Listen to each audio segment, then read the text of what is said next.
Okay, installment number 3 on how to build a raised bed garden. Planting, railing, and overhead framework. And of course, right there I'm planting, and I'm trying to observe all the directions there are on the seed package in terms of depth and spacing and such things. Notice it's a real raised bed garden, so I don't have to bend over to do it. Now, what I'm doing right there is writing what's in that particular row, and of course I do that all the way down with each new thing I plant. Now, I did 2 plants in the garden. The first plant is about half of that main bed, and the second plant is the second half that I did 2 weeks later, hoping to get things to come in at different times. Now, I did do the same thing over in the extension beds as well. I planted one half of each bed, and then 2 weeks later came back and planted the other half.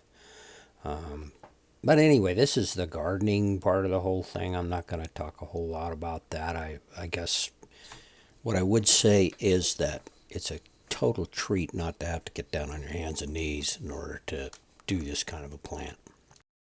Now, obviously, I did this before I actually put the dirt in it, and really, it doesn't matter when you do it. But what I'm trying to accomplish here is I want to put up a structure over the garden so that I can cover it, and put whatever kind of netting or screens or covers that are appropriate depending on what the situation is. Now, one of the things I want to point out to you is there's a string line between those two 2x4s, and I'm basically just measuring everything up to that string line and then taking all these pieces and cutting them to get them all on the same height. And I think the main thing here is I'm going to put some sort of sprinkler or misting system up, and just so I don't actually have to water it, I can put it on a timer and not have to do that. Now, this railing system that I decided to do, initially I was thinking, well, I'll just put a series of these planks that come off the pallets up on top and just kind of screw them right down to those vertical members, the ends of those vertical members, and that should do it. But as I thought about it, I thought, well, I'm not sure that's going to do a good enough job, and I want it to be a little bit stronger because I may actually want to attach other vertical members to this railing. Remember, one of the big advantages using pallets and wood is the fact that you can attach other things to it. So it has to be strong enough to do that. So what I ultimately ended up doing was making an L-shaped type railing and screwing that to the top of these vertical members, and that tended to be pretty rigid. The thing I'm going to do here is take the finishing sander and just kind of knock all the splinters off and all the rough spots. And then I'm going to mark I think I marked every 6 inches, although I planted every foot. But the idea is you got to have some way of telling which plants are which. And once I got the marks penciled on there, I came back with a saw and just kind of cut a curve into it because I was afraid that the marks themselves might be gone after it starts raining. I did this on both railings, the one under the fence as well, and it looks like I have another railing to put on here on the end. Again,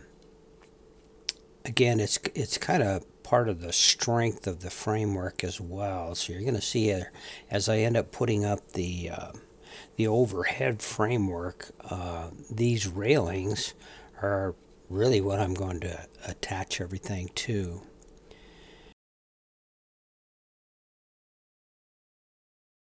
So you might notice that the overhead framework has changed a little bit, and this is one of those things I decided to do a little bit differently after I got it up.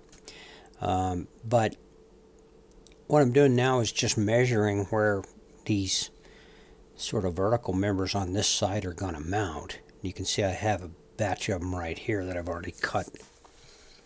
Now, as you might suspect, this whole proposition is, I don't know, pretty much just what you would think. I'm basically just going to screw these vertical members on over here opposite their counterpart on the other side. And then forward down we're going to put a piece across the top as well, all the way down the line. Now it seems to me I put little two holes, put one of them in just to kind of hold everything in place, and then came back with my square and sort of plumbed that support vertically. And then we come and put the top on. And of course that's going to give us the ability to put either a sprinkler or a mister. I'm not sure which way I'm going to go with it. I do want something that kind of gets all the soil wet as opposed to just trickle feeding it, which is for a really good way to go in terms of water conservation, but I don't think this is going to take a whole lot of water anyway I look at it. So at any rate, you see what happens is we basically, just keep working through it, and it's a matter of cut and screw it on, and the next thing you know, you end up with a frame that we can use for any number of reasons. This is kind of what it looks like from the other end at a little more advanced state. I think the lattice things you have there and the screen on the top to keep the bugs out is kind of a hint as what's to come in your next video, so stay with me. Thanks for watching.